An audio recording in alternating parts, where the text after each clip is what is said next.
అగ్రనములన్నీ నావి ప్రతి అధ్యాయము వరుస వచనము చాలా దివ్య ప్రేమ వాగ్దానములు గ్రంథ వాగ్దానములన్నీ నావి గ్రంథ వాగ్దానములన్నీ నావి ప్రతి అధ్యాయము వరుస వచనము చాలా దివ్య ప్రేమ వాగ్దానములు గ్రంథ వాగ్దానములన్నీ నావి.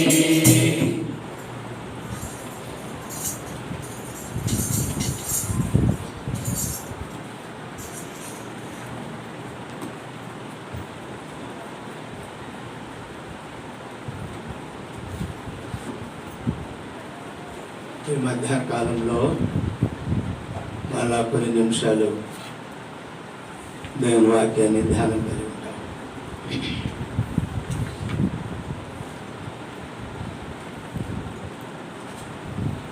హెబ్రీ పత్రిక తీసుకుందాము. హెబ్రీ 12వ అధ్యాయం. క్లుప్తంగా కొన్ని దేవుని వాక్యములు ధ్యానం కలిగి ఉంటాము. విశ్వాసులు రాసిన పత్రిక ఇది. హెబ్రీ పత్రిక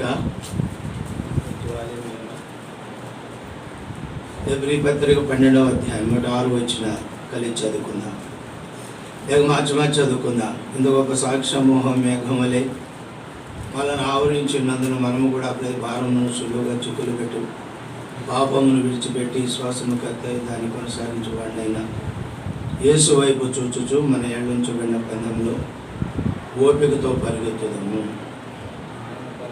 ఆయన తన ఎదుట ఉంచబడిన ఆనందం కొరకు అవమానం నిర్లక్ష్యపెట్టి శిలువను సహించి దేవుని సింహాసనం యొక్క పార్శ్వమున ఆసీనుడై ఉన్నాడు.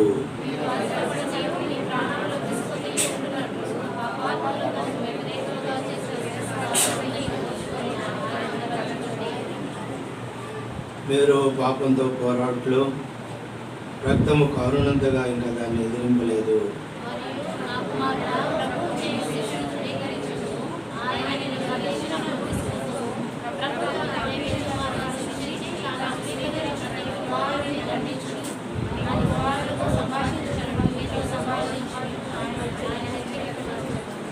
ప్రార్థన చేసుకుందాం. మేము కలిగిన పరిశుద్ధులు ఎంతండి మీ పాదములు స్తోత్రాలు. ఇంతవరకు ఆరాధనలో సహాయపడుతూ వస్తున్నందుకు వందనాలు. మీ సన్నిధికి స్తోత్రాలు. మీ వాక్యమును అలాగూ ఆరాధించుట్లను సహాయపడి ఆఖ్యానించారు, అందుకే స్తోత్రాలు. రెండవ భాగంలో ప్రభు వాళ్ళకే వందనాలు. ప్రవేశించే ముందు హెబ్రీ 12:6 వచనాలు చదువుకున్నాం. వాళ్ళని మీద ఆశను కూడా కనికరించండి, అరువుపరచండి, అభిషేకించండి. మీ ప్రజలు ఎంతో ఆసక్తితో ప్రార్థనాపరంగా వచ్చి ఉన్నారు. ప్రతి వారితో మాట్లాడుతున్నామని, నాతో మాట్లాడమని ప్రార్థన చేస్తుంటున్నాను. హెబ్రీ 12:1-6 మేము చదువుకున్నాం. మా కొరకు దీవించి పంచిపెట్టండి.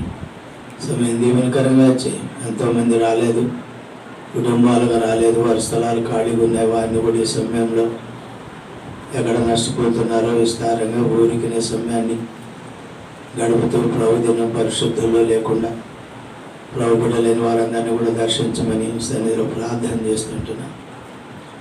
చేరాగిన బిడ్డలకే స్తోత్రాలు, సన్నిధికే స్తోత్రాలు. తెరవబడిన ఆకాశం మా మధ్య ఉంచండి.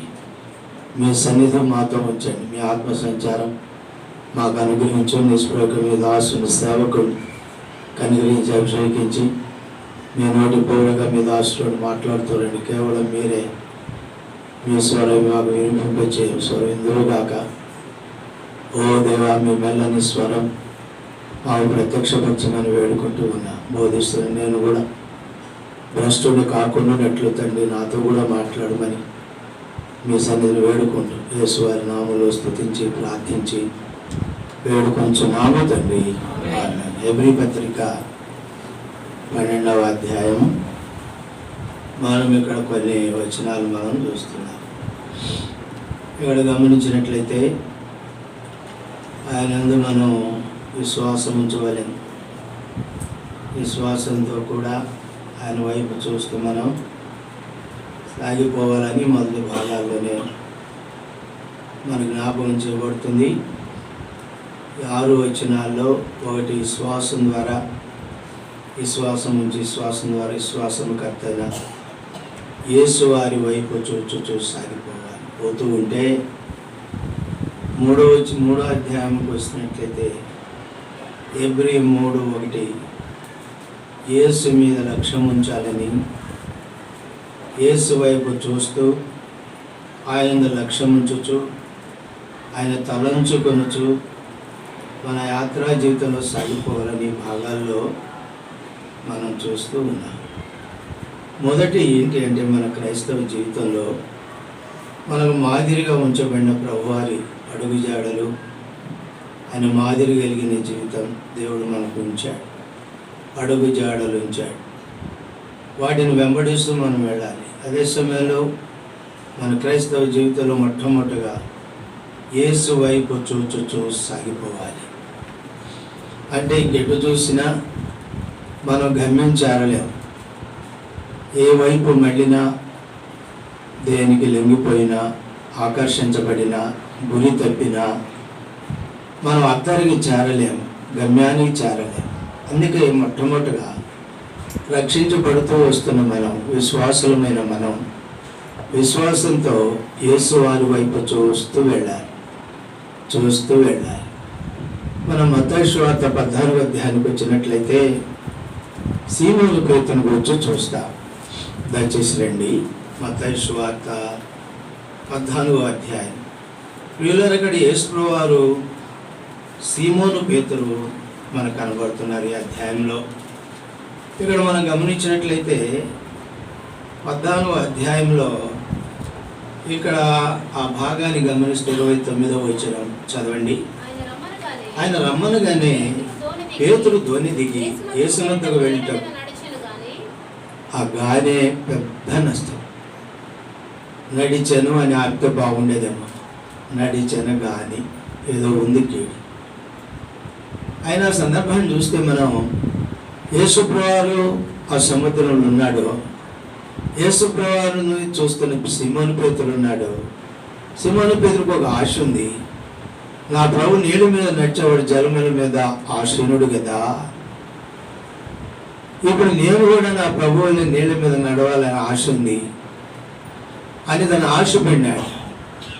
ఆశపడితే ఆశను, ఆసక్తిని, హృదయ తలంపులు, వాంఛనలు ఎరిగిన దేవుడు సీమోను పేతురుతో అంటున్నాడు, సీమోను పేతురు రమ్మనేను, రానందుకు నేనే అంటే 29వ వచ్చేది ఏం చేశాడు సీమోను పేతురు?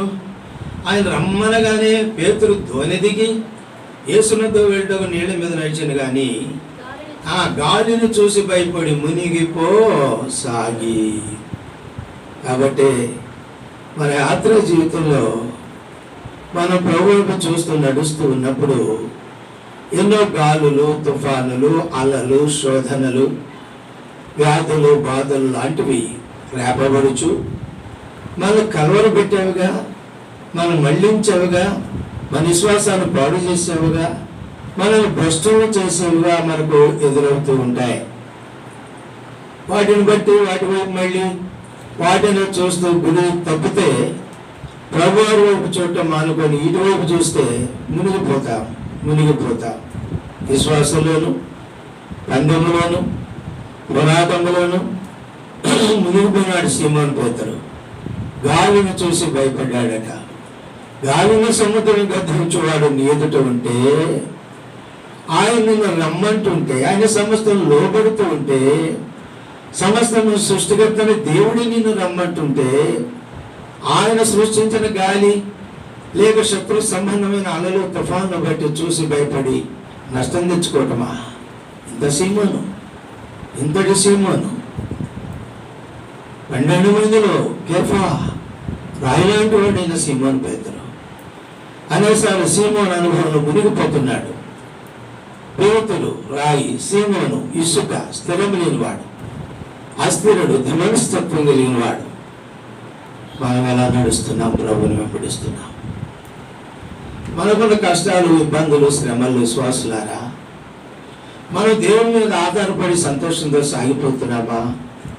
నాకేంటి, ఇదేంటి, అదేంటి అనే శ్రమను బట్టి భయపడి విశ్వాసంలో సన్నగిలి అవిశ్వాసము, అల్ప విశ్వాసము, ఆఖరికి విశ్వాసం లేని మూర్ఖతో అవిశ్వాసం ఎక్కడ మనం నష్టపోతున్నామో మనం పరీక్షించుకోవాలి. సీమోను పేతురు అలాంటి అనుభవం లేని వాడుగా మునిగిపోసాగాడు, కేక వేశాడు, ఆదుకున్నాడు. తిరిగి మరలా సీమోను పేతురు లేవనెత్తిన వాడుగా మనం చూస్తున్నాం. గాలిని ఉపయోగించి ఏం చేశాడండి ప్రభు? గాలిని చూసి భయపడి మునిగిపోసాగి ఇప్పుడు ప్రభు ఏం చేస్తున్నాడు? ఏంటి అక్కడ ఆ విషయాలు మనం చూస్తే 33వ వచనం, అంతగా భూమిలో ఉన్నవారు వచ్చి నీవు నిజముగా దేవుని కుమారుడు అని చెప్పి ఆయనకు అద్భుతంగా చేయి చాపి గాలి చూసి మునిగిపోతున్న సీమోను పేతురును గాలిని దాని సమస్యను అణిచివేసి సీమోను పేతురుకు చేయనిచ్చి తను ఆదుకున్నవాడుగా సందర్భంలో చూస్తున్నా. కాబట్టి ఆ హెబ్రీ 12:1-2 వచనాల్లో విశ్వాసము కర్త అయినా చెప్పండి, యేసు వైపు ఏం చేయాలండి? మనం చూచు పందెంలో ఓపికతో మనం పరిగెత్తాలి. పందెంలో ఓపికతో పరిగెత్తాలి. చివరి గడియల్లో కూడా స్టెఫన్ ఇంకా కొన్ని గడియల్లో ప్రాణమే పోతుంది.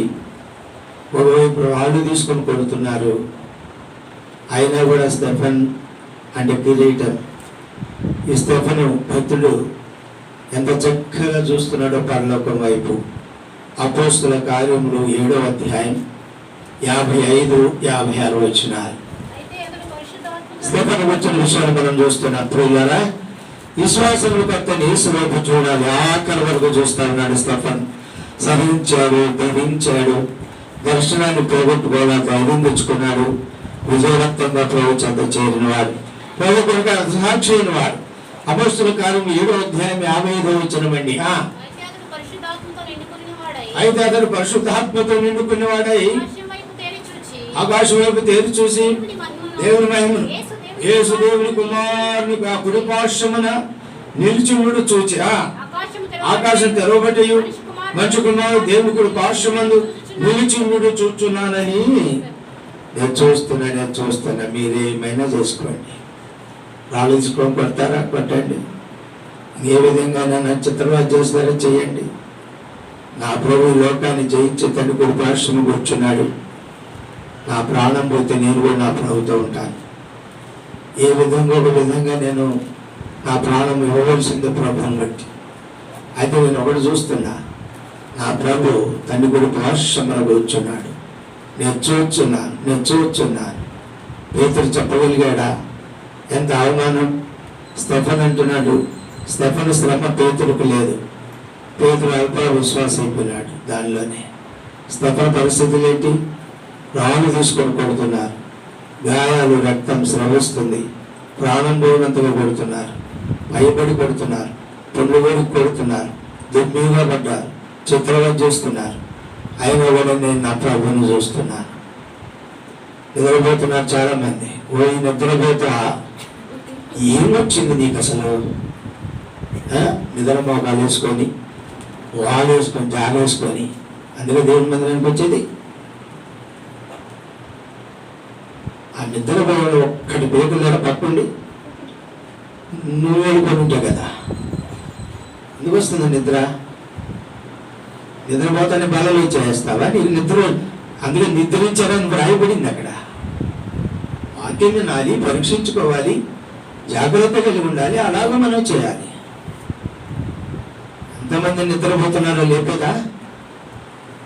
అంతదాకా బాగుంది, జాగ్రత్తగా ఉండండి. కాబట్టి ఇక్కడ స్టెఫన్ చివరి గడిల వరకు కూడా ప్రభులారా నేను ఆయన చూస్తున్నా. కాబట్టి శ్వాసము కర్తైన యేసు వారి వైపు చూస్తూ ఈ దేహం విడిచి వరకును, ప్రభువుని కలుసుకునేంత వరకును మనం స్టెఫన్ వలె గొప్ప దర్శనం కలిగినటువంటి వారమై మనము చూస్తూ సాగిపోవాలి. ఎక్కడ మనం గాలులు, అలలు, తుఫాను వైపు మళ్ళీ మనం ఎక్కడ చంచలమై గురిదొలికి అవిశ్వాసం, అల్పవిశ్వాస సందేహాలతో నింపబడి విడులేని వారిగా గాలిగా పరిగెత్తే వారికి ఉన్నామో మనం పరీక్షించుకుందాం. రెండవది ఈ భాగంలో హెబ్రీ పత్రిక 12వ అధ్యాయం మొదటి 6 వచనాల్లో రెండవదిగా దయచేసి 3వ అధ్యాయం దయచేసి 12వ అధ్యాయంలో చూస్తామండి. ఆ మాట గమనించండి. 12వ అధ్యాయం హెబ్రీ పత్రిక 12వ అధ్యాయం దయచేసి గమనించండి. 3వ వచనం, ఈ అవసర పడకయు మీ ప్రాణములు విసుకయు ఉండునట్లు పాపాత్ములు తనకు వ్యతిరేకంగా చేసిన తిరస్కారం అంతా ఓర్చుకుని ఆయనను తలంచుకొనుడి. ఇది రెండవ మాట. చాలాసార్లు మన తలంపులు ఆయన ఉండడు, వేరే వేరే వేరే ఏదో ఏదో ఏదో ఏదో తలంచుతూ ఉంటాం. ఎప్పుడు ఆ తలంపులు ఆ పని కలిగి ఉంటాం. దేవుని ఏర్పాటును చిత్తాన్ని కలిగి ఉండాం. దేవుని గురించిన సంగతులు మనం కలిగి ఉండాం. ప్రియుల ఎంత నష్టమో ఇది. ఎంఐ మార్గానికి వెళ్తున్న ఇద్దరు ఎంఐ మార్గానికి వెళుతున్నప్పటికీ, అయోమయమైన స్థితిలో వారు నడుస్తున్నప్పటికీ, యెరూషలేమునకు వారి ఆయనగారు గలిలీపురమని చెప్పిన పోగపోయినప్పటికీ, యెరూషలేము మార్గాల్లో ఆ ఎంఐ మార్గాల్లో ప్రయాణం చేస్తున్న ఇద్దరు ఆయనను గురించి మాట్లాడుకుంటున్నారు, ఆయనను గురించి తలంచుచున్నారు. దయచేసి లూకా సువార్త 24వ అధ్యాయం 13వ వచనం చదవండి. లూకా సువార్త 24:13 చదవమ్మా. ఇదిగో ఆ దినమందే యెరూషలేమునకు ఆమడ దూరములున్న ఎమ్మాయి అను వెళ్ళుచు జరిగిన సంగతులన్నిటిని గురించి ఒకరితో నగరు ఏం చేస్తున్నారట? సంభాషించుచున్నారు. వారు సంభాషించుచు ఆలోచించుకొనుచుండగా యేసుప్రభువు తన దగ్గరకు వచ్చి వారితో నడిచిన, అయితే వారు ఆయన గుర్తుపట్టలేకుండా వారి కన్నులు మూయబడినా ఆయన మీరు నడుచుచు ఒకరితోనొకరు చెప్పుకొనుచుని ఈ సంగతులు ఏమని అడుగగా వారు దుఃఖముక్కులై నిలిచేరి. చదవమ్మా. వారిలో క్లెయోపా అని వాడు యెరూషలేములో బప్తిస్మం ఈ దినములో అక్కడ జరిగిన సంగతులు నీవు ఒక్కడివే ఎరుగవా? చదవమ్మా అని ఆయన అడిగాను. యేసుప్రభువు అంటున్నాడు, ఏమి సంగతులే చెప్పండి. ఆ సంగతులు ఏంటంటే వారు ఏమంటున్నారు? చదవండి. నజరేయుని యేసును కూర్చున్న సంగతులే. ఆయన దేవుని ఎదుటను ప్రజలందరి ఎదుటను క్రియలలోను వాక్యంలోను శక్తి గల ప్రవక్త అయిందని ఎంతగా తలంచుచున్నారో. యేసుప్రభువు అంటున్నాడు, వారితో నడుస్తూ వారి వద్దకు వెళ్ళి వారితో నడుస్తూ వారితో మాట్లాడుతున్నాడు. వారి వద్దకు వెళ్ళి వారితో ఉండి వారితో నడుస్తూ వారితో మాట్లాడుతున్నాడు. అయినా చూద్దాం ఏంటో వీళ్ళ తలంపులని. ఏం చెప్తున్నారు వాళ్ళు? నజరేయుడైన యేసును కూర్చున్న సంగతులు నీవు ఎరగవా? యెరూషలేములో ఉన్నావు. ఆయన ఎంత గొప్ప ప్రవక్త, క్రియలోను అద్భుతం చేసేవాడు, ఆశ్చర్యకార్యాలు చేసేవాడు, గొప్ప ప్రవక్త. ఆయన గురించి నీకు తెలియదంటే వారు యేసు ప్రభువుని వచ్చి తలంపులు ఉన్నారు. యేసుక్రీస్తు ప్రభువుని వచ్చిన తలంపుల్లో వారు నిమగ్నత కలిగి ఉన్నారు. ఆ ప్రవక్త సంతోషపడి ఉంటాడు. నన్ను గూర్చిన సంగతులే, నజరేయుడైన యేసును గూర్చిన సంగతులే. చాలాసార్లు ప్రియులారా మనం అనేకమైన వ్యర్థమైన సంగతులు మాట్లాడుకుంటూ ఉంటాం. ముసలమ్మ ముచ్చట్లు చెప్పుకుంటూ ఉంటాం. కొడుకుడు పుండు లాంటి మాటలు మన మధ్య మనం మాట్లాడుకుంటూ ఉంటాం. యేసు ప్రభువుని గూర్చిన సంగతులు ఎవరికైనా చెప్తున్నామా? యేసు ప్రభువుని గూర్చిన సంగతులు శ్రమంలో ఉన్న వారికి, ఆదరణ లేని వారికి, రక్షణ లేని వారికి, లోక పాపములో ఉన్న వారికి, నశించిపోతున్న వారికి ఆయన గూర్చిన సువార్త, ఆయన శిలువ కార్యమును, ఆయన ప్రేమను, ఆయన మరణ స్థాపన పునరుద్ధానమును గూర్చి, ఆయన రక్షణను గూర్చి, ఆయన నిత్య రాజ్యమును గూర్చి ఆ సంగతులు తలస్తూ సంగతులు పంచుకుంటూ ఈ యేసు ప్రభువు సంగతుల ద్వారా అనేకులను రాబట్టుతున్నామా? ఏంటి మన సంగతులు, ఏంటి మన ఫోన్లు, ఏంటి మనం మాట్లాడుకునే మాటలు? రహస్య స్థలముల్లో తలంపులు, మాటలు మిద్దెల మీదకి వస్తాయి, పెళ్లికెత్తి కేకలు వేస్తాయి ఒక దినం. కానివి కాదు, అవసరం లేనివి కాదు, ఆత్మీయంగా నష్టపరచబడేవి కాదు. నజరేయుడైన యేసుని గురించిన సంగతులు మాట్లాడు, ఆయన రక్షణ గురించి మాట్లాడు, ఆయన ప్రేమను గురించి మాట్లాడు, ఆయన గురించి ఈ చక్కని అనుభవం, తలంపులు. ఈ మార్గాన్ని వెళ్తున్న ఇద్దరు పిల్లరా ఎంత చక్కని తలంపులు ఉన్నారో ఇక్కడ మనకు అర్థమవుతుంది. యేసుప్రభువే కన్నులార చూశాడు, చెవులార విన్నాడు. హెబ్రీ 12:3 హెబ్రీ పత్రిక, దయచేసి 12వ అధ్యాయం 3వ వచనం. హెబ్రీ పత్రిక, ఈ అలసట పడకయు ప్రాణములు విసుకకయు ఉండునట్లు పాపాత్మను తనకు వ్యతిరేకంగా చేసిన తిరస్కారం అంతయు ఆయన తలంచుకోండి, ఆయన తలంచుకోండి. ఆయన తలుచుకుంటే నీకేమవుతుందో తెలుసా? ఏమో చెప్పండి. నీ ప్రాణం విసుగదు, నీకు అలసట రాదు భక్తి మీద. యేసుప్రభువారు ఆ తిరస్కారం, ఆ దెబ్బలు, ఆ గాయములు, ఆ ఓర్పు, ఆ సహనం, ఆ దీనత్వం, ఆ జాలి, ఆ దయ, ఆ ప్రార్థన, ఇవి తలంచుకుంటుంటే ప్రియులరా మన ప్రాణాలు విసుకోవు. విసుకేది ఎప్పుడంటే అర్థమైన తలంపులు మాట్లాడుతున్నప్పుడు అలసట పడతాం, ఆయాసపడతాం, నెమ్మది లేకుండా అవుతాం. కాని మాటలు, శరీర సంబంధమైన మాటలు, తలంపులు వ్యక్తులు వచ్చి కాని వాటిని వీటిని తలస్తున్నప్పుడు అలసట వస్తుంది, సమస్యలుగా ప్రియుల ప్రాణాలకు నెమ్మది ఉండదు.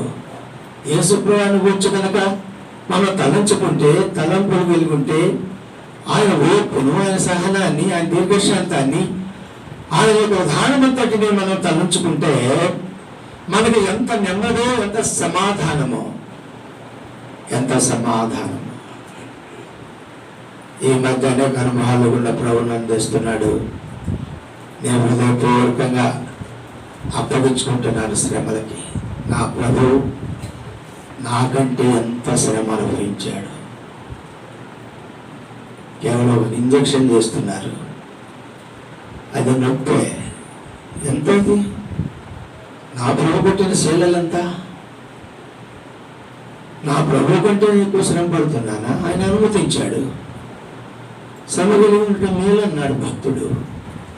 దీనిలో ఏదో నన్ను ఇంకా సిద్ధపరుస్తాడు, నన్ను మహిమ కొరకే సిద్ధపరుస్తాడు, నన్ను నా పరిచయం ఆత్మీయంగా వర్ధంగా చేస్తాడు, ఎన్నో అనుభవాలు కూడా నాకు తర్ఫీదిస్తున్నాడు అని నేను చాలా ఆనందంగా ఉన్నాను. శ్రమల్లో అవి చెప్పే శ్రమలు కాదు, అనుభవిస్తున్న శ్రమలు, వ్యాధులు, బాధలు, వ్యాధులు, బాధలు.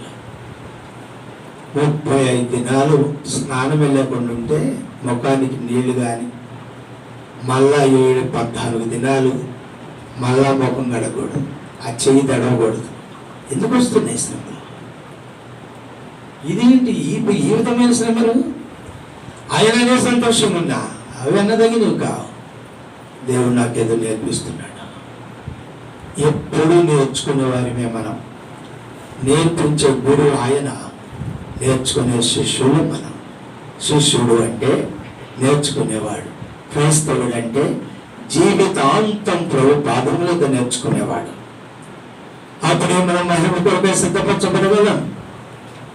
కాబట్టి మన ప్రభు ఆ తిరస్కారం, ఆ దెబ్బలు, ఆ గాయాలు, ఆ రక్తం చిందించుట, ధారలుగా కాచుట, ఆఖరగొట్ట వరకు కాచుట, తండ్రి ఏం చేస్తున్నారు క్షమించమని క్షమాపణ ప్రార్థన, ఆనందంగా తాను అప్పగించుకున్నాడు.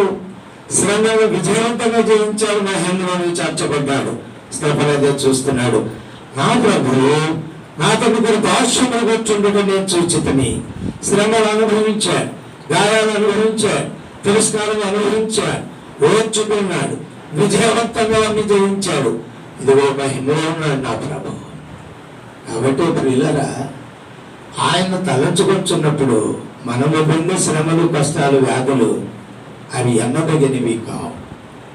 అవి ఏ పాటివి? బెంగళూరులో అమృతరాజు గారు అనే దైవజనుడు, గొప్ప దైవజనుడు, ప్రకటన గ్రంథం విశేషంగా బోధించేవాడు, భక్సింగ్ గారి ప్రియమైన సహోదరుడు. కాన్వకేషన్లో ప్రకటన గ్రంథ ధ్యానంలో అమెరికాలో ఉన్న కౌశిక్ గారిను, బెంగళూరులో ఉన్న ఎవరైనా అమృతరాజు గారు, మీకు తెలియదే అమ్మాయండి, నేను చివరిలో చూసామన్నాను. ఆయనకు నోటి క్యాన్సర్ వచ్చింది, నోరు అంటమే, అంత బోధకుడు. అరవిందం గారు వీళ్ళంతా పెద్ద సేవకులంతా సహుడు ఎలా ఉన్నాడో చూసి ఆదరించొద్దామని వెళ్ళారు. వెళ్ళిన తర్వాత అరవిందం గారు సహుడు ఎలా ఉన్నావు అంటే కర్నూలు అరవిందం గారు, నేను బాగున్నానన్నా, నేను చాలా బాగున్నాను అన్నాడు. ఏం బాగున్నావు? నోటికి క్యాన్సర్ వచ్చి తినటానికి లేక, రాత్రులు పగలు నిద్ర లేక నువ్వేం బాగున్నావు అంటే, ఒకసారి వ్యాధులు పడితే ప్రభు మీద అమృతరాజు గారు ఒక రాత్రి ప్రభు అన్నాడు, అమృతరాజు ఎందుకు అడుగుతున్నావు, చదువుతున్నావు, నాకంటే నువ్వు ఎక్కువ శ్రమ అనుభవించావా?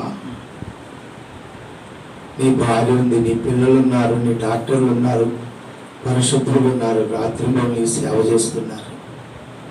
నేను శిలువ మీద వేలాడుతున్నప్పుడు నా కొరకు ఎవరున్నారు? నా తల్లి అయినా లేదే, ఎవరు నన్ను ఆదరించారు? నీ కొరకు నేను ఇలాంటి శ్రమలు అనుభవించలేదా? నేను పొందిన శ్రమల కంటే అమృతరాజ్ నువ్వు ఎక్కువ శ్రమ పడుతున్నావా?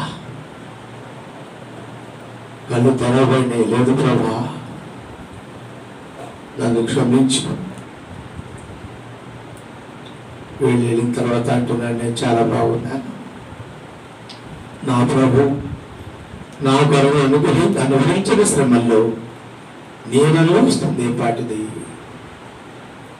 నా ప్రభు ఎంత ఘోరమైన శ్రమలు అనుభవించాడు, ఎంత తిరస్కారం, ఎన్ని దెబ్బలు, గాయాలు, శరీరం చిత్రగా చేయబడి, మాంసం ముద్దగా చేయబడి, ఖండములు రాక్షబడినవే. నాకే పాటి శ్రమ ఇది? నేను బాగున్నానన్నా అన్నాడు. వీళ్ళేది ఆదరించడానికి పోతే ఆయన ఆదరించి పంపాడు, వీళ్ళని ఆదరించి పంపాడు. రాణి మా మధ్య ఉంది, మా మూడో చెల్లి ఉంది ఇప్పుడు మన మధ్య. ఆయన సుధాకర్ గారికి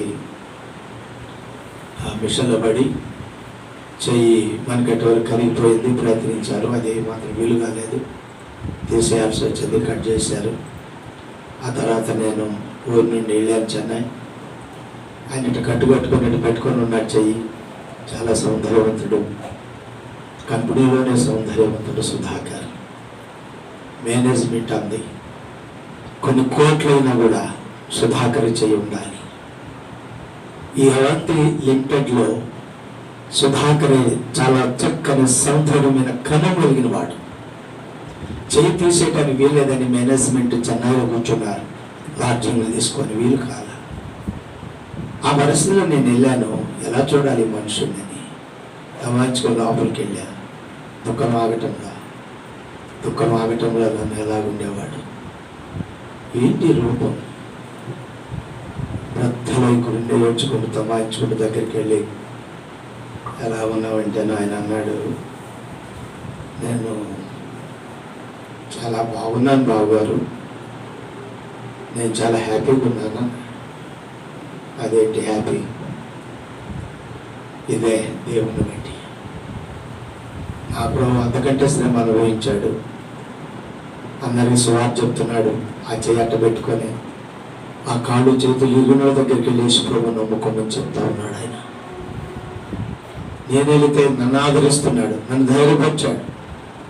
ఏ లోటు ఉన్నది నీ చెల్లికి పిల్లలకు, చేయబోయిందని దుఃఖపడుతున్నావేమో అంటే, నేను దాన్ని గురించి కాదయ్యా, నీకెందుకు ఇలాంటి శ్రమ అనేదే కానీ బ్రతకలేని వాళ్ళు ఎవరు చెప్పండి దినాల్లో. అందుకు కాదంటే ఆయన అన్నీ ఓదార్చి ధైర్యపరిచి పంపించాడు.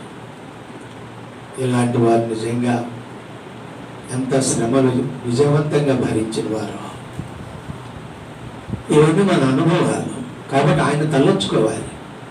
ఆయన తలంచుకున్నప్పుడు ప్రభువులారా, పరిశుద్ధులారా, మనము అనుభవించే కష్టం కానీ, వ్యాధి కానీ, సమస్య కానీ, లేమి కానీ అసలు ఎన్నదగినవే కావు. ప్రభు శ్రమల్లో ఇవే పాటివి. శ్రమ వెలుగుండుటే మేలు. శ్రమలు మహిమలోనికి మారుస్తాయి. శ్రమలు అనుభవిస్తేనే కానీ మహిమలోకి మనం చేర్చబడలేము. కాబట్టి మన జీవితాల్లో రెండవ తలంపు ఏంటంటే ఆయనను గురించి తలంచుకుని. మనల్ని గురించి మనమే చూసుకుంటే, మన గురించి మనమే ఆలోచిస్తే ఎంత బలహీనమైపోతామో. కొన్నిసార్లు శరీరం పనిచేస్తుంది, ఇదేంటి అని. మన గురించి మనం ఎక్కడికో వెళ్ళిపోతాం. ఇదేంటి మన ప్రశ్నలు ఇలాగైపోతున్నాయి అని. ఆయన తీసుకోండి ముందుకి. ఒక్కసారి ఆయన ఎదుట పెట్టుకో, నీవు నేను అనుభవిస్తున్న శ్రమలు ఆ శ్రమలు కావు, ఎన్నదగినవి కావు. ప్రియులారా, ఇటు వాటితోనే ప్రభు మనల్ని మహిమలోకి చేర్చేవాడు. కాబట్టి ఎబ్రీ 12:3 ఆయనను తలంచుకొనుడి. ఇక మన జీవితాల్లో ఏదైనా విజయవంతంగా సాగిపోతాం అని ఏది అనుమతించిన సంతోష సమాధానకరంగా మానవాడిని అనుభవిస్తాం. వాటి మీద విజయాన్ని పొందుతాం. సంతోషంగా, ఆనందంగా, విజయవంతంగా, హృదయంలో నెమ్మది కలిగి క్రైస్తవ జీవితం ఎలాంటి వాటిని జయిస్తూ భరిస్తూ మనం విజయవంతంగా సాగిపోవటానికి ఆయనను మనము తలంచుకొనుడి అనే భాగాన్ని రెండవదిగా ప్రభు మనకి జ్ఞాపకం చేస్తూ ఉన్నాడు.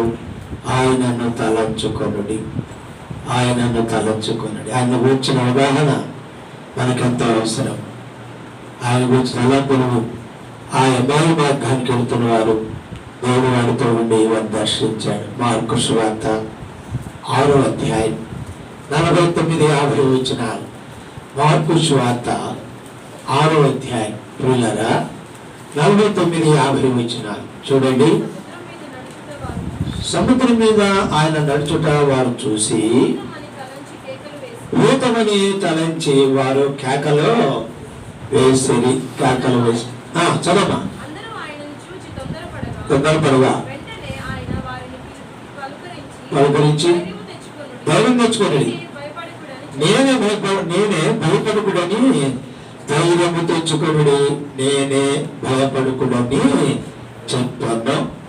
యేసు ప్రభువుని గురించి భూతమని తొందరపడి కేకలేసి భూతాన్ని గురించిన తలంపు వెళ్ళిన వారు కూడా చూస్తున్నాం. వీరిని భూతమని తలంచి కేకలు వేసరి. అందరూ ఆయన చూసి తొందరపడగా వెంటనే ఆయన వాడిని పలకరించి ధైర్యం తెచ్చుకొనుడి, నేనే భయపడకూడని ఎంత వాగ్దానం ఇస్తున్నాడో. భూతాన్ని గురించిన తలంపులు, ఇంకేదో వ్యాధిని గురించిన తలంపులు, జీవితాన్ని గురించిన తలంపులు, భవిష్యత్తును గురించిన తలంపులు మనమే తలంచుకొని వాటి ద్వారా బలహీనమవుతుంటాం. మనం అనేకసార్లు తొందరపాటు కలిగి దేవునికి నెమ్మది లేకుండా చేస్తాం. ఇప్పుడు వారి గురించి చూస్తే భూతమైన తలంచుకున్నారు కనుక నేను తొందరపడుతున్నారు. కాబట్టి ప్రభువాన్ని దర్శించాల్సి వచ్చింది. ధైర్యం తెచ్చుకోండి, ధైర్యం తెచ్చుకోండి. ఎక్కడ ధైర్యం ఉన్నామో ధైర్యం తెచ్చుకుందాం. ఈ మధ్యాహ్నం మన ప్రభు ఉన్నాడు. మృతుడు లేచిన సజీవుడైన ప్రభు ఉన్నాడు. ఎంతటి వాటి నేను విజయవంతంగా వర్షపులను చూశాను. అన్ని విషయాల్లో ప్రేమ మనలను వాటిని ఎడబాపుదని ఇక్కడ కూడా చూస్తున్నాం. అదేదైనా కానీ ప్రేమను ధైర్యపరుస్తూ ఉన్నాడు. ధైర్యం తెచ్చుకోండి, నేనే. ఎందుకంటే యేసు ప్రభువు మనతో ఉన్నాడు కనుక. యేసు మనతో ఉండగా ధైర్యముతో సాగుచే కఠిన మార్గమైనను వెనుకకు తిరోగము. యేసు మనతో. అధైర్యపడుతున్నావా? సందేహిస్తున్నావా? నిరాశపడుతున్నావా? అవిశ్వాసం దిగిపోతున్నావా? నేనేంటి, నా పరిస్థితి ఏంటి, ఈ వ్యాధులేంటి, సమస్యలు ఏంటి, ఇంతేనా జీవితం? ఓ దీర్ఘకాలం నా సమస్యలో పరిష్కారం లేదు, నాకు తీర్చబట్టంలా, నేను అలాగే మిగిలిపోయా, ఏం దేవుడు, ఏం భక్తో ఆయన ఇలాగే అవుతుందా? ఇలాగే ఎందుకు అవుతుంది? ఆయన మీద ఆధారపడ్డావు కదా, ఆయన కొరకు జీవిస్తున్నాను కదా, ఆయన ఏదో నన్ను మర్చిపోయాడు, ఆయన ఏదో నన్ను జ్ఞాపకం చేసుకోవాలా? శత్రువు కలిగించే అనుమానాలు, సందేహాలు. కాబట్టి ప్రభు అంటున్నాడు, ప్రతి పరిస్థితుల్లో బిడ్డ ధైర్యం తెచ్చుకో, ధైర్యం తెచ్చుకో. నేనే, భయపడకు. ఉన్నవి లేని లేని ఉన్నవి వచ్చేవాడను, అసమయుడైన దేవుడను, సర్వభూమాధికారం కలిగిన వాడను, మహత్తులను మార్చే సమస్త నిర్వహించిన వాడను. నాకు అసాధ్యమైంది ఏమైనా ఉన్నదా? సమస్యలు సాధ్యమే కదా. ఎందుకు సన్నిహిస్తున్నావు? ఎందుకు అల్పవిశ్వాసిగా ఉన్నావు? ఎందుకు అవిశ్వాసిగా ఉన్నావు? ఈ మధ్య నన్ను నేను దర్శిస్తూ ఉన్నాడు ప్రభు. ఎలా ఉన్నావు? మన క్రైస్తవ జీవితంలో? ధైర్యం తెచ్చుకుని చెప్పండి, నేనే భయపడకుడి. ప్రభువును బట్టి ధైర్యంగా సాగిపోదాం. ప్రభు అసమానుడని గుర్తించి మనము ధైర్యంగా సాగిపోదాం. చూడండి, వాళ్ళు తొందరపడుతున్నారు. లూకా సువార్తకు ఒక మాట చదవండి దయచేసి. మార్కు సువార్త 4వ అధ్యాయం 41వ వచనం. మార్కు సువార్త 4వ అధ్యాయం 41వ వచనం. వారు మిక్కిలి భయపడి ఆయన ఎవరో గాలి సముద్రమును ఆయన లోబడుచున్నవని చెప్పండి. ఇప్పుడు ఆయన ఎవరు? గాలిలో సముద్రమును గద్దింపగా అవి లోబడుచున్నవే, ఆయన మాట విన్నవే, ఆయన నిశ్శబ్దం విన్నవే, వాటి నైజం మానివేసినవే. గాలి జీళ్ళు పట్టుకొడుతుంది, అలాగే సముద్రం ఎప్పుడు జుమ్ అని అలలు రాత్రి పౌడు లేస్తుంది. ఈయన నిశ్శబ్దం ఉండండి, ఊరుకుండండి అని గాలిని సముద్రం కూడా గద్దించినప్పుడు అవి ఆయనకు లోబడుచున్నవే. ఎంత అసమానుడు, సర్వశక్తి గలవాడు, ఆయనకు అసాధ్యమైంది లేదు. ఆయన ఎవరో ఎంత మహిమ! ఎంతమంది విశ్వాసం ఉంచారంటారు ఆయనందు? ఎంతమంది అధైర్యపడిన వారు, విశ్వాసం వైభవంతం ఉన్నవారు ఆయన చూసి ధైర్యం తెచ్చుకున్నారు. ఆయన ఎంతమంది విశ్వాసం ఉంచారు? ఆయన కార్యాలు చూసి ఎంత విశ్వాసం వచ్చారు. ఈ మధ్యాహ్నం అదే ప్రభు మనకు బోధిస్తూ ఉన్నాడు. యవనస్తులమైనా, ఏ వయసులోనైనా, సోదరులంగా ఈ మధ్యాహ్న కాలంలో ఆయన గురించి తలంచుకొని చుట్టే ఇలాంటి అనుభవాలన్నీ వస్తాయి. లూకా 12:51. లూకా 12:51 దయచేసి చూడండి. లూకా సువార్త 12వ అధ్యాయం 51వ వచనమండి. లూకా సువార్త 12వ అధ్యాయము 51వ వచనం.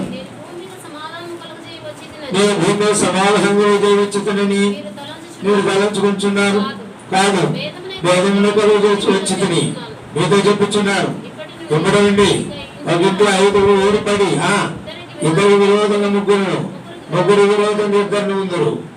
తండ్రి కుమారుడిని, కుమారుడు తండ్రికిని, తల్లి కుమార్తెకును, కుమార్తె తల్లికిని, అత్తకు అరువుకుని, కోడలు అత్తకుని విరోధంగా ఉందరని అందరూ దళించుకొనిచున్నారు.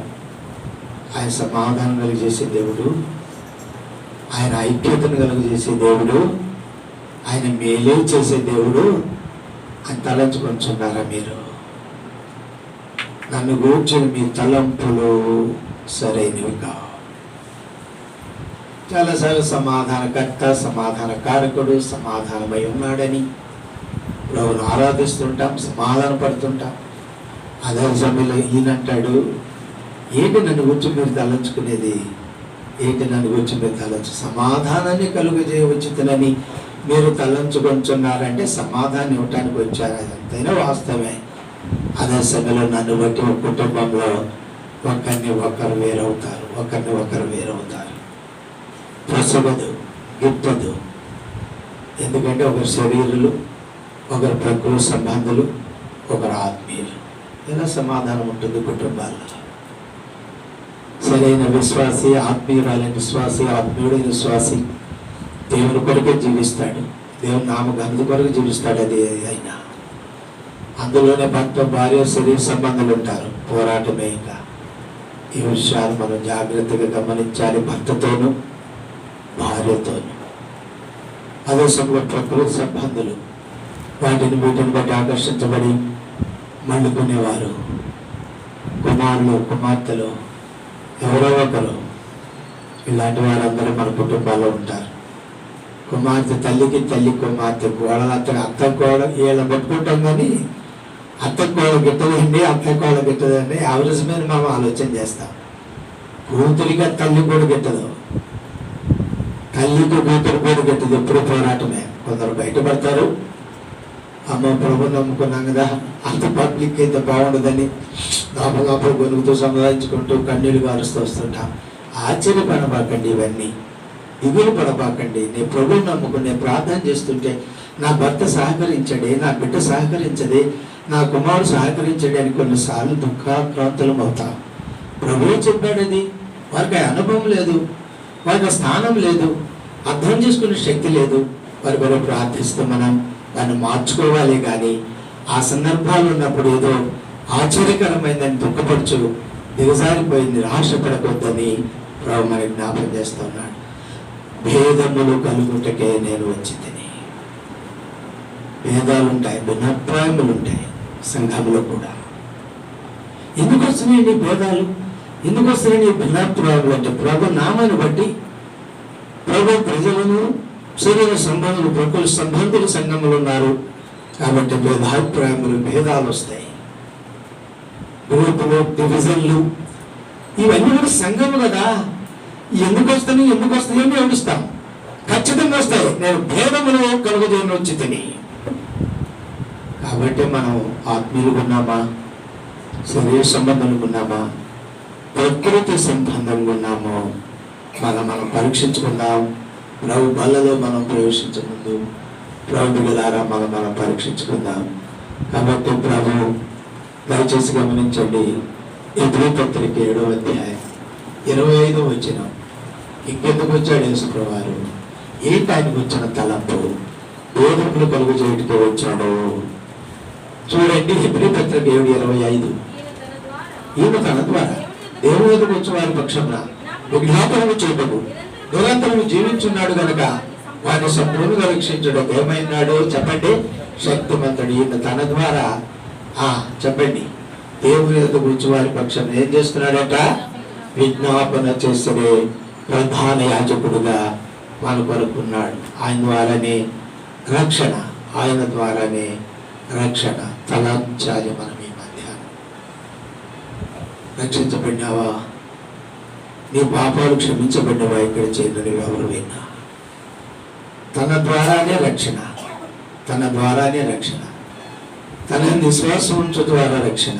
ఆ రక్షణ లేకపోతే ఎవరు సుడా. ఒకవేళ ఎవరమైనా యేసు ప్రభువునందు విశ్వాసం ఉంచు, ఆయన నీకు రక్షణ అనుగ్రహించువాడు. పాపంలో ఒప్పుకుంటే ప్రభా పాపిని నీ రక్తంతో కడుగు, నీ రక్షణ నాకు దయచే, నీ బిడ్డగా నన్ను అంగీకరించు. ఆ మాట మనకి జ్ఞాపకం చెబుతుంది హెబ్రీ 7:25. తన ద్వారానే రక్షించు వాడు ఆయన. తన ద్వారానే రక్షణ. వేరొక మార్గం లేదు, నామం లేదు లోకంలో. ఇంకా నువ్వు రక్షించబడకపోతే యేసు ప్రభువు రక్షణ పెరుగుతుందని, రక్షణ కలుగుతుందని తలంచాని అందరూ విశ్వాసం నుంచి రక్షణ పొందాలని కూడా ఈ సమయంలో హెచ్చరిస్తూ ఉన్నాం. మూడవదిగా ముగించక ముందు ఇంకేం ఉంచాలండి? లక్ష్యం ఉంచాలి. హెబ్రీ పత్రిక 3వ అధ్యాయం 1వ వచనం. వాటి యేసు ప్రభు వైపు చూస్తూ సాగిపోవాలి. రెండవది ఆయననే తలంచాలి. మూడవది హెబ్రీ పత్రిక 3వ అధ్యాయం 1వ వచనం. ఇందువలన పరిశుద్ధ సహోదరులారా, మీరు ఎప్పుడు నిజాన్ని అపోస్తలుడు ప్రధాన యాజకుని యేసు యందు లక్ష్యము ముగ్గురు చూపించాడు. ఇక్కడ అపోస్తలుడట, ప్రధాన యాజకుడట, యేసు అట. ఈ మూడు విధాలుగా మనకు వర్తమానం ఇస్తున్నాయి. ఆయన యందు లక్ష్యం ఉంచాలి. మూడవది లక్ష్యం ఉంచడం అంటే ఎవరైనా చెబుతారా? లక్ష్యం ఉంచడం అంటే మనస్సు ఉంచటం, గురి ఉంచటం. ఏంటనగరా మీరు ధ్యానం చేయండి. ఇప్పుడు చదువుకున్న వారు మీరు లక్ష్యం ఉంచడం అంటే ఇప్పుడు హృదయంలో ఆయన్ని నింపుకొని ఆయన ఎందే లక్ష్యం ఉంచాలి. ఆయన ఎందే లక్ష్యం, మళ్ళీ లక్ష్యం అంటున్నాను, దాన్ని ఎవరం రాలా. లక్ష్యం ఉంచడం అంటే చెప్పండి, లక్ష్యం ఉంచడం అంటే ఆయనని గురించి ఆయన వైపు ఆయన వైపు చూడాలి. రెండవది ఆయన తలంచాలి. మూడవది ఆయన యందు ఏముంచాలండి? లక్ష్యం ఉంచాలి. ఎవరైనా అపోస్తలుడు, ఎప్పుడు 3:1 చూస్తున్నాం. ఆయన అపోస్తలుడు. అపోస్తలుడు అపోస్తలుడు అంటే మన నిమిత్తమై పంపబడిన వాడని ఆ భావాన్ని మనం చూస్తాం. ఈ అపోస్తలుడైన ప్రభు యేసుక్రీస్తు వారి యందు మనం లక్ష్యం ఉంచాలి. యోహాను సువార్త 20:21 చదవండి. అపోస్తలుల గురించి చూస్తాం. అపోస్తలుల కార్యములు 20:21 తీసుకురా చదవండి. ఎవరైనా అపోస్తలుల కార్యములు 20వ అధ్యాయం 21వ వచనం చదవమా. అప్పుడు యేసు మరలా నువ్వు సమాధానం అనుకునుగాక, తండ్రి పంపిన ప్రకారం నేను మిమ్మల్ని పంపించున్నాను. చాలండి, తండ్రి నన్ను పంపాడు. అదే అపోస్తలత్వం. ఈ అపోస్తలత్వం మనం లక్ష్యం ఉంచాలి. తర్వాత ప్రభు అన్నాడు, నేను మిమ్మల్ని పంపించున్నాను. ప్రభు ద్వారా పంపించబడిన వారు అపోస్తలులు, వారు సేవకులు, వారి దాసులు. వారి బోధ మనకు ఆరోగ్యకరంగా ఉంటుంది. వారి బోధ మనకు అధిక విశ్రాంతి కలిగజేస్తుంది. సమస్తమును విడిచి ప్రభును వెంబడించిన అపోస్తలులు దైవజనుడు భక్సింగ్ గారి ప్రత్యక్షత దర్శనం అదే. ఏదో పని చేసుకుంటూ బతకాలని పౌలు అన్నాడు, కానీ అంతకంటే అతీతమైన దర్శనం కలిగిన వాడు భక్సింగ్ గారు. తక్కువ ఆయన కాదాయన. గారాలు గుట్టు బ్రతుకుతూ సేవ చేశాడు అపోస్తలుడైన పౌలు. భక్సింగ్ గారికి ఇచ్చిన ప్రత్యక్షత ఏంటో తెలుసా? తల్లిని, తండ్రిని, పిల్లలను, కార్యములను, సేవను, భూమిని సమస్తమును విడిచి సంపూర్ణంగా సేవ చేయాలి. వారి యొక్క లక్ష్యం ఉంచాలి. మనం చాలాసార్లు లక్ష్యం ఉంచాం. ఆ విలువ తెలియదు మనకు, అది విషయం. అపోస్తలులు ఎవరో విలువ తెలియని వారి మనం అనేసార్లు లక్ష్యానికి బదులు అలక్ష్యం చేస్తాం వారిని. యేసు ప్రభువారు అపోస్తలుడు, పంపబడిన వాడు తండ్రి చేత. నేడు ఆయన దాసులు అపోస్తలులు, దేవుని యాజకులు, పెద్దలు ప్రార్థించి పంపించబడిన వారు. వారి అపోస్తలులు. వారు దేనికి వచ్చారో దాన్ని జరిగిస్తారు. ఇప్పుడు వారి బోధలు, వారి సేవ, వారి ప్రార్థనలు, వారి యొక్క పరిచర్య మనకి ఎంతో ఆశీర్వాదం. అలాంటి వారి మీద, వాటి మీద లక్ష్యం ఉంచడం మనకు మేలు. అర్థం చేసుకుంటున్నారా? విచక్షణ జ్ఞానం ఉన్నది కొన్నిసార్లు. ఈ భేదాలు మనం ఎరగం. అయితే వాక్యం అంటుంది, అపోస్తలులైన ఆ ప్రభు మీద లక్ష్యం ఉంచండి. ప్రభు చక్కగా అన్నాడు ఆ మాట. నన్నేమో తండ్రి పంపాడు, నేను మిమ్మల్ని పంపుచున్నాను. ఇదే అపోస్తలత్వం. అట్టి వారి మీద, అట్టి పరిచర్య మీదను లక్ష్యం ఉంచి జాగ్రత్తగా వారమై ఆత్మీయంగా మేలు పొందుదుము గాక. అందుకే అపోస్తలులందరూ లక్ష్యం ఉంచాలని ప్రభు మరి జ్ఞాపకం చేస్తున్నాడు. అపోస్తలులు ఎవరు అంటే దైవజనులు, యాజకులు. తిమోతికి రాసిన పౌలు చూడండి, 2 తిమోతి 3వ అధ్యాయం 16వ వచనం. 2 తిమోతి పత్రిక 3వ అధ్యాయం దయచేసి రండి. 3వ అధ్యాయం 16వ వచనం. దైవజనుడు సన్నద్ధుడై ప్రతి సత్కార్యమునకును పూర్ణముగా సిద్ధపడి ఉండినట్లు దైవావేశం వల్ల కలిగిన ప్రతి లేఖనము ఉపదేశించుటకును, ఖండించుటకును, తప్పుదిద్దుటకును, నీతిని శిక్షణ చేయుటకును ప్రయోజనకరమై ఉన్నది. దైవజనుడు ఎప్పుడు సన్నద్ధుడై ఉంటాడు. వాక్యం ఉన్నది ఉన్నట్టు బోధించేవాడు దైవజనుడు. అమ్మవాళ్ళు ఏమనుకుంటారు, వీళ్ళు ఏమనుకుంటారో. కొన్నిసార్లు నన్ను కూర్చొని నిన్ను కూర్చొని నువ్వు బాగుపడాలనే. లేకపోతే ఎందుకు ఇస్తాడు దేవుడు వాక్యం నీకు? నువ్వు బాగుపడాలని, నువ్వు సరి చేసుకోవాలని, నువ్వు చక్కని దేవుడు యొక్క దర్శనం ప్రత్యక్షంలో రావాలని, నేను కూడా అలాంటి దర్శనంలోకి రావాలని దేవుడు వాక్యం ఇచ్చాడు మనకు. సరసాలు పుచ్చుకుంటుంది, నొప్పించబడతాం, నరమకం పెడతాం, పరిచయం పడతాం, వైఖరి మారిపోతే, ముఖ దర్శనం మారిపోతే, అనేసారి అయిష్టత, నెమ్మది లేకుండా పోతే, నెమ్మది లేకుండా చేస్తుంటాం. అనేసార్లు వాక్యానికి లోబడవా, గద్రింపునకు లోబడవా విశ్వాసి? రోడ్డు బాటలో సెలవేసుకోవడానికి ఇష్టం లేదా? భ్రష్టత్వం అంటుతుంది, జాగ్రత్త. ఈ మధ్యాహ్నం నేను గాని నీవు గాని దైవజనుడు సన్నిధుడై ప్రార్థిస్తూ సిద్ధపడి ఇచ్చిన వాక్యం ఉన్నదన్నట్టు చెప్పబడినప్పుడు కూర్చుకుంటేనే ఆనాడు పోస్తులు ఏమన్నారు? పోతులు అవునారా, మారు మనసు పొందడానికి మేమేమి చేయాలి? ఆ పోస్తులు ఇస్తున్న వాక్యం అలాంటి యూదులు కూర్చుకుంది. అపోస్తుల కార్యములు 2:36 నుండి సిలువను గురించి బోధిస్తుంటే, మీరు సిలువ వేసిన యేసుని దేవుడు ప్రభువాను క్రీస్తువాను లేపాడు, అభిషేకించాడని చెప్తుంటే పేతురు యోహానులు వచ్చబడే వాక్యం పాప క్షమాపణ వచ్చి మారు మనసు పొందటానికి మేమేమి చేయాలి? ఎంత కార్యం జరిగింది వాక్యం ఉన్నదన్నట్టు ఒప్పుకుంటే. ఇంకా మన లోటుపాట్లు ఏమి జరుగుదాం? దేవుడు మాట్లాడుతున్నప్పుడు సౌహృదయంతో స్వీకరిద్దాం, ఆనందంగా వాక్యానికి లోబడదాం, ఆత్మీయంగా సిద్ధపడదాం. ఆ నిత్యరాజ్యానికి మనం ప్రభు వస్తే ఎత్తబడే వారికి ఉండాలి. వారి అపోస్తలు కఠినంగా వాక్యం ఇచ్చేవారు, రాయబడిన ప్రకారం బోధించేవారు. మనుషులు కాదు, ముఖాలు కాదు, ఏమన్నా అంటారో ఏమన్నా చేస్తారో ఇస్తారో హీరోని కాదు. అట్టి వాడు దైవజనుడే కాదు. దేవుని వాక్యం ఉన్నట్టు బోధిస్తే ఆ దైవజనుడికి లోటు ఉన్నదు, ఏ కొరత ఉన్నదు. ఒక ద్వారం మూయబడితే 4 ద్వారాలు తెరవబడితే, ఎందుకంటే తను దేవుని చిత్తానుసారంగా పరిచయం చేస్తా ఉన్నాడు. మనుషులు సంతోషపెట్టేవాడు కాదు. కాబట్టి అతనికి ఏం కొరత ఉంటుంది? జీవితాల్లో అపోస్తలులు దైవజనుల మీద లక్ష్యం నుంచి బోధనను స్వీకరించి నేను గాని నీవు గాని అట్టి వాక్యానుసారమైన జీవితంలో సరిచేయబడి ప్రభు రాకడ కొరకై మనం సిద్ధపడాలని ప్రభు మన జ్ఞాపకం చేస్తూ ఉన్నాడు. ప్రభు మన జ్ఞాపకం చేస్తే ఇంకెక్కువ రెఫరెన్స్ నేను చూపించలేనండి. రెండవదిగా ప్రధాన యాజకుడు అనే మాట చూశాను. అపోస్తలుడు అనగా దైవజనుడు, వారి లక్షణాలు, వారి బోధలు మనము ఎలా లోబడి తీసుకోవాలో మొదటిది. ఈ 3 తలంపులు. రెండవదిగా ప్రధాన యాజకుడి మీద లక్ష్యం ఉంచండి. ఎవరా ప్రధాన యాజకుడు? ఎవరండి ప్రధాన యాజకుడు? చెప్పండి. ప్రభు అయిన యేసుక్రీస్తు వారే. లక్ష్యం ఉంచితే ఏమర్థమవుతుంది మనకు?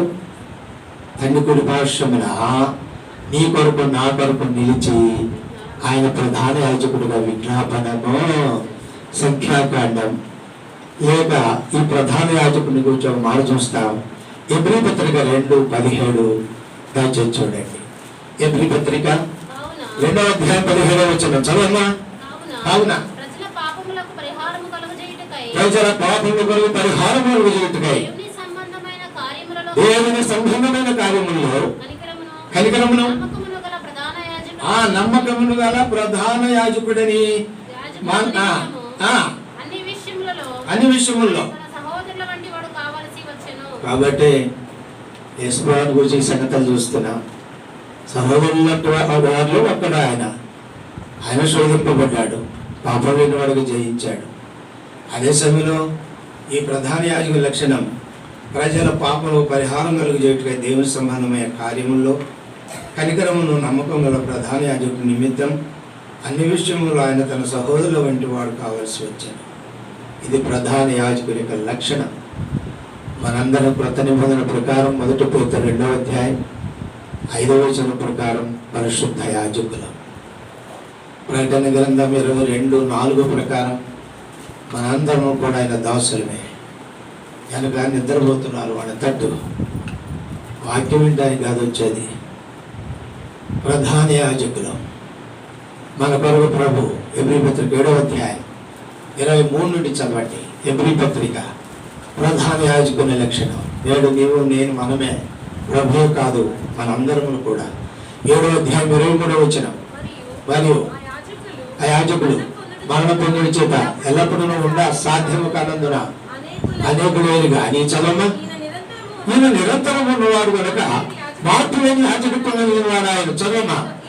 ఈయన తనగా దేవుని అనుకొచ్చేవారి పక్షంలో జ్ఞాపకం చేటుకును నిరంతరము జీవించున్నాడు కనుక వారిని సంపూర్ణంగా రక్షించడానికి శక్తిమంతుడు. యాజకత్వం కలిగిన వాడు, నిరంతరం యాజకత్వం చేయవాడు, మన నిమిత్తం ప్రార్థన చేసేటువంటి యాజకుడుగా మనము ప్రభుని చూస్తున్నాం.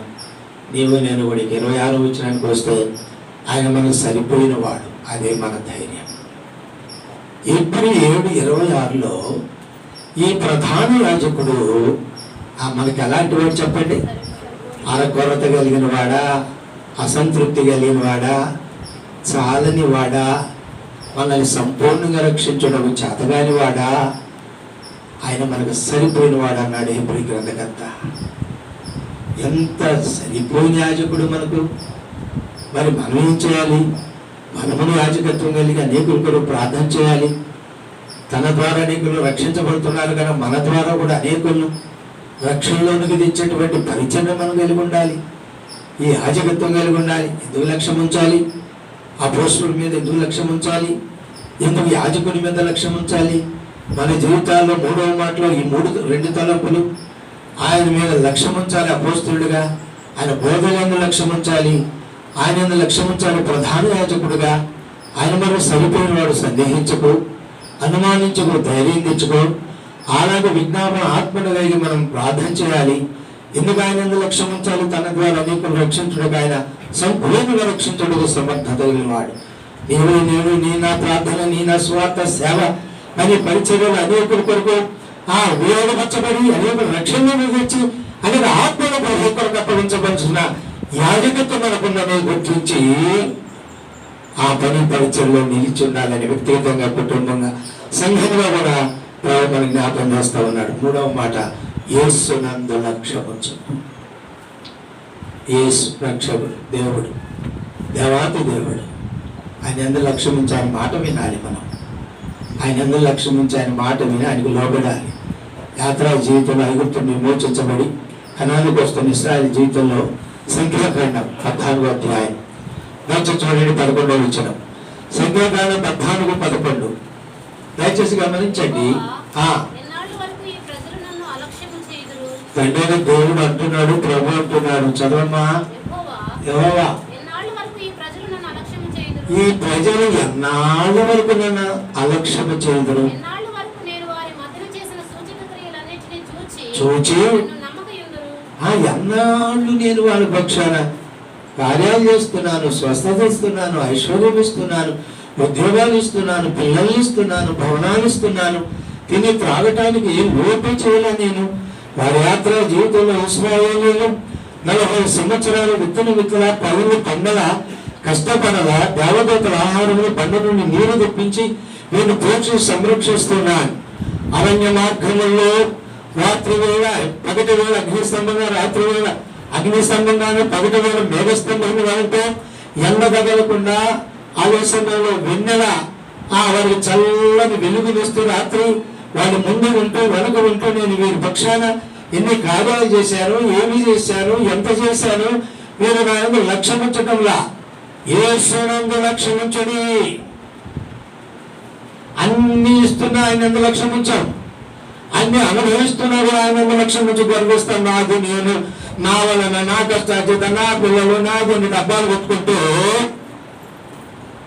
అన్ని ఇచ్చి పోషి సంరక్షి సురక్షితంగా మనం కాపాడుతున్నా ఆ దేవుని లక్ష్యం నుంచి ఆయన మాటలు విని ఆయన ఆజ్ఞలు విధేయులుగా మనం ఉండాలి. ఎంత వాపోతున్నాడు ఆయన! ఎన్నాళ్ళు వేలకు నేను మీ కార్యాలు చేసినా మీరు ఆయన లక్ష్యం ఉంచరు, నా మాట వినరు. ఎన్నిసార్లు దయచేసి చూడండి. సంఖ్యాకాండం 14వ అధ్యాయం 22వ వచనం. చదవమ్మా. ఐగుప్తులోను ఈ మనుషులు ఈ 10 మార్లు 10 శ్రమం కొట్టేస్తుంది. శ్రమలు తెచ్చుకున్నారు ఇశ్రాయేలు దేవుని మాట వినక. వింటున్నావా విశ్వాసి? వింటున్నావా సేవకుడా? నన్ను నేను ప్రశ్నించుకుంటున్నా. ఎన్నిసార్లు ఆయన చెప్పిన మాట వినకుండా తప్పించుకొని తిరుగుతాం? ఎన్నిసార్లు సాకులు చెప్తాం? ఎన్నిసార్లు మూర్ఖించి సేవను వాళ్ళు ఎదురాడుతున్నాం? ఎన్నిసార్లు లోబడిన స్వభావం కలిగిన వారు ఉంటున్నాం? ఆయన ఆజ్ఞలు లోబడుతున్నాం, ఆయన మాట వింటున్నాం. ఈ 10 మార్లు, ఈ 10 మార్లు అంటే ఇక వేళ శ్రమలే. బైబిల్లో 10 అనే సంఖ్య శ్రమ. 10 దినాలు నీకు శ్రమ కాలేదు, శ్రమను చూపిస్తుంది. మాట వెనుక లోబడక దేవుని లక్ష్యముంచని ఇశ్రాయేలీయులు ఆ మొదటి తరం వారందరూ రాలిపోయినారు. ఎండిన ఆకులు వలె రాలిపోయినారు. జీవము లేని వారుగా మృతమైన స్థితి. ఆ మొదటి తరం వారందరూ అరణ్యం కనాను జరుల వీళ్ళు. అందుకే అంటున్నాడు ప్రభు 22వ వచనంలో, ఈ 10 మార్లు నా మాట విన, ఈ 10 మార్లు నా మాట వినలా. 4వ అధ్యాయం దయచేసి సంఖ్యాకాండం గమనించండి. చదువుతారా? ఒకవేళ నేను అంత గుర్తించలేదేమో. 4వ అధ్యాయమా? 4వ అధ్యాయం 14 వచనం కాదండి, తప్పు చెప్పారు. 14వ అధ్యాయంలోనే 4వ వచనం చూడండి. ఇది విషయం. ఏమంటున్నారు అరణ్యంలో వీళ్ళు? చదవండి. వారు నాయకులను నియమించుకొని ఐగుప్తులకు తిరిగి వెళ్ళదమని వారు చెప్పుకొని వచ్చున్నారు. చూడండి ఎంత దౌర్భాగ్యమైన స్థితి, ఎంత తిరుగుబాటు చేస్తున్నారో, ఎంత విధేయులు. కాబట్టి 3వ మాట, అపోస్తులందు లక్ష్యం ఉంచి, ప్రధాన యాజకులందు లక్ష్యం ఉంచి, యేసునందు లక్ష్యం ఉంచుడి. అపోస్తులు, దైవజనులు, బోధలు, వాక్యం నందు లక్ష్యం ఉంచాలి. ప్రధాన యాజకులు ప్రభునందు లక్ష్యం ఉంచి, మనం అనేకుల కొరకు యాజకత్వం కలిగి అనేకుల రక్షణలో తెచ్చేవారి ఉండాలి. యేసునందు లక్ష్యం, ప్రభునందు లక్ష్యం, మాట వినుట, ఆయన లోబడుట, ఎదురాడుట కాదు, అవిధేయ చూపుడు కాదు. లక్ష్యం ఉంచి అపోస్తులుడు, ప్రధాన యాజకుడు యేసునందు లక్ష్యం ఉంచి దేవుని ఆశీర్వాదాలు పొందుదుముగాక. ఈ మధ్యాహ్న కాలంలో ఒకటి యేసును వైపు చూచుచు, రెండవది ఆయనను చెప్పండి అమ్మా, చెప్పండి, తలంచుకొనొచ్చు, మూడవది ఆయనను లక్ష్యముంచొచ్చు. ఈ కొన్ని మాటలు ఈ మధ్యాహ్నం ప్రభు మన మధ్య ఉంచాడు. నేను పరీక్షించుకొని ప్రార్థన పూర్వక ప్రభువులో ప్రవేశిద్దాం. ప్రార్థన చేసుకుందాం. మోకరించండి.